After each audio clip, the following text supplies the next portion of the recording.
Chetan Taksale, Softech solution and services Pune. So आता website बनवणं हे अतिशय सोपं झालेलं आहे. सो कॅनवाच्या माध्यमातून आपण कशा पद्धतीने आपल्या ग्रंथालयाची वेबसाईट बनवू शकतो, स्वतःची पर्सनल वेबसाईट बनवू शकतो किंवा एखाद्या प्रोडक्टबद्दलची एखादी वेबसाईट कशी बनवू शकतो, तर हे आजच्या या व्हिडिओमध्ये आपण जाणून घेणार आहे. तर आपण कॅनवा हे सर्वजण वापरत आहोत. तर कॅनवाच्या मदतीने आपण कशा पद्धतीने आपली वेबसाईट बनवू शकतो हे आपण आजच्या व्हिडिओतून बघणार आहोत. सो कॅनवामध्ये जायचं आहे. सर्वात पहिलं आपल्याला कॅनवा प्रत्येकाला माहीत आहे. कॅनवा ए आयमध्ये आपल्याला जायचं आहे. तर कॅनवा ए आय हे नवीन फीचर कॅनवाचं आलेलं आहे. ते इथं मागच्या व्हिडिओमध्ये पण मी सांगितलेलं आहे. ते दोन ठिकाणी आपल्याला दिलेलं आहे, इकडे लेफ्ट साईडला दिलं आणि इथं दिलेलं आहे. तर कॅनवामध्ये गेल्यानंतर आपल्याला कोड फॉर मीचं एक ऑप्शन इथं अवेलेबल आहे. या कोड फॉर मीमध्ये आपल्याला जायचं आहे आणि इथे कोड फॉर मी म्हटल्यानंतर आपल्याला डिस्क्राईब करायचं की आपल्याला कशाबद्दलची वेबसाईट बनवायची आहे, काय बनवायचं आहे. तर आपण इथे ती माहिती आपल्याला लिहायची आहे. तर ती माहिती लिहित असताना आपण डायरेक्ट इथे लिहू शकतो किंवा ChatGPT कडून ही माहिती लिहून घेऊ शकतो आणि डायरेक्ट वेबसाईट तयार करू शकतो. तर मी आता ते करत नाही, मी डायरेक्टली आता इथे माहिती देतोय. सो आपण इथे इंग्लिश करूया. Okay, my library name is मुद्रा library located at Pune. I have 3000 books,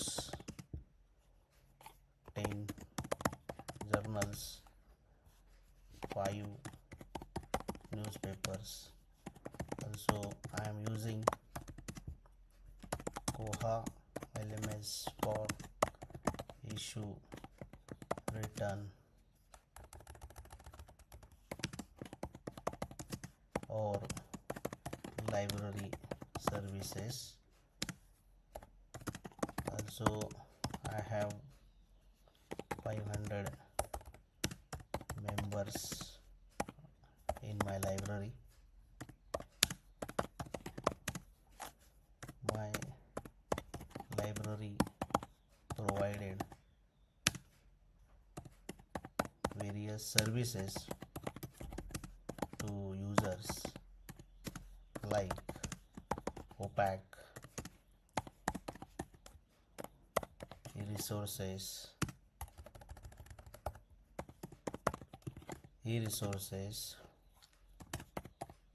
newspaper clippings,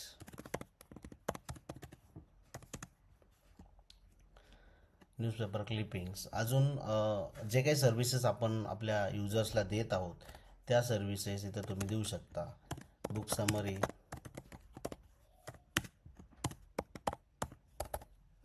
book club. So my users are happy with my library. They give us very good feedback. So make my library website with all the services and my location and address is Talegaon, Dabhade, Pune. Mobile number मी test म्हणून असं टाकतो. Email aksharmudra@gmail.com.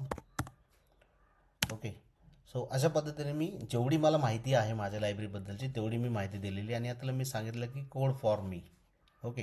तो आता इथे code for me म्हणल्यानंतर Canva आपल्या लायब्ररीच्या वेबसाईटसाठी कोड लिहून देणार आहे आणि कॅनवा थ्रू सुद्धा तुम्ही ही वेबसाईट लॉन्च करू शकता किंवा ह्या वेबसाईटला तुम्ही इथेच अप करू शकता.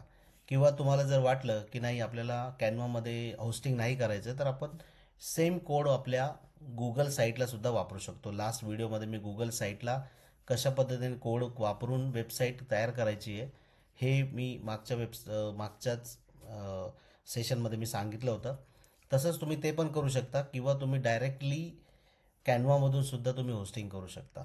तर बघा आता आपल्याला अशा पद्धतीने तो कोडिंग लिहून देत आहे. तर आपण बघूया अजून काय काय कोड आपल्याला देतोय लिहून. त्या हिशोबाने आपण आता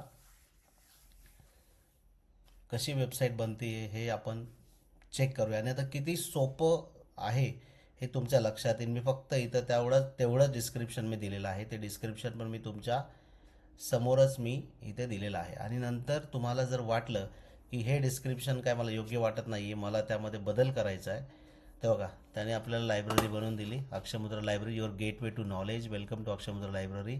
explore services, visitors.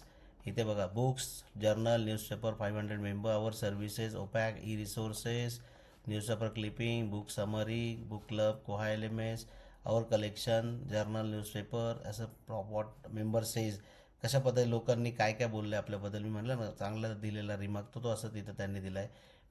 Visit us today, address, phone number, email I D, library hours, become a member. इथे त्यांनी गेट मेंबरशिप इन्फॉर्मेशन. इथं आपण एक मेंबरशिप फॉर्म पण इथं आपण कनेक्ट करू शकतो. आणि इकडे क्विक लिंक सर्व्हिसेस वगैरे त्यांनी इथं दिलेलं आहे. तर इथे कॉन्टॅक्ट आहे, कलेक्शन आहे, सर्व्हिसेस आहे, होम आहे.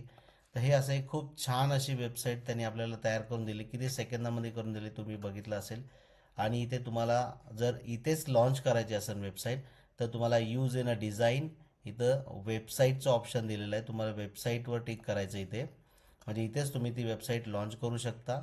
इथे वेबसाईटवर तुम्ही टिक केल्यानंतर ते डायरेक्टली कॅनवामध्ये ही वेबसाईट घेऊन जाणार आहे. आणि इथे तुम्हाला पब्लिश वेबसाईटचं डायरेक्ट ऑप्शन मिळतं. इथे तुम्ही पब्लिश करू शकता. ओके, इथे तुम्हाला त्या वेबसाईटचं डोमेन इथं बदलायचं असेल तुम्ही डोमेन बदलू शकता. तुम्हाला पाहिजे तसं ते ठेवू शकता. पण त्याच्या पुढे माय कॅनवा साईट असं लिहिलेलं येणार आहे. आणि इथे तुम्हाला डायरेक्टली पब्लिशचं ऑप्शन भेटणार आहे. तर तुम्ही जसं पब्लिश करणार आहे इथे प्रिपेअरिंग युअर डिझाईन. आणि हे बघा इमिजिएटली पब्लिश पण झालेली. आणि तुम्ही व्ह्यू साईट बघा. ओके, तर माझा जो डोमेन होता माय सेमिनार 2025 पुणे, माय कॅनवा साईट, त्याच्यावरच मी याला होस्टिंग केलं. तुम्हाला जर बदलायचं असेल ते तर तुम्ही तिथे नाव बदलायला मी तुम्हाला दाखवलं होतं, तिथे नाव तुम्ही बदलू शकता. तर बघा इथे वेबसाईट माझी तयार झालेली आहे. विथ ही लिंक तुम्ही तुमच्या विद्यार्थ्यांसमोर जर कुठे पण तुम्ही त्यांना जर दिली विद्यार्थ्यांना, तर विद्यार्थी तुमच्यापर्यंत तिथे ह्या वेबसाईटवरून पोचू शकतात. किंवा क्यू आर कोड जर आपण लावला तर क्यू आर कोड थ्रू तुमची वेबसाईट तुमचे युजर्स बघू शकतात. ओके, तसं सिम्पलेस्ट एक वेबसाईट कॅनवाच्या माध्यमातून आपण तयार केलेली आहे. इथे जो मी तुम्हाला सांगितलं की हे डोमेन तुम्हाला बदलता येईल तर ते तुम्ही ते बदलू शकता. ठीक आहे, तर ते इथे तुम्हाला एडिटचं ऑप्शन मिळतं आणि इथे तुम्ही ते बदलू शकता. ओके, सो आता अशा पद्धतीने तुम्ही कॅनवाच्या माध्यमातून एक खूप छान अशी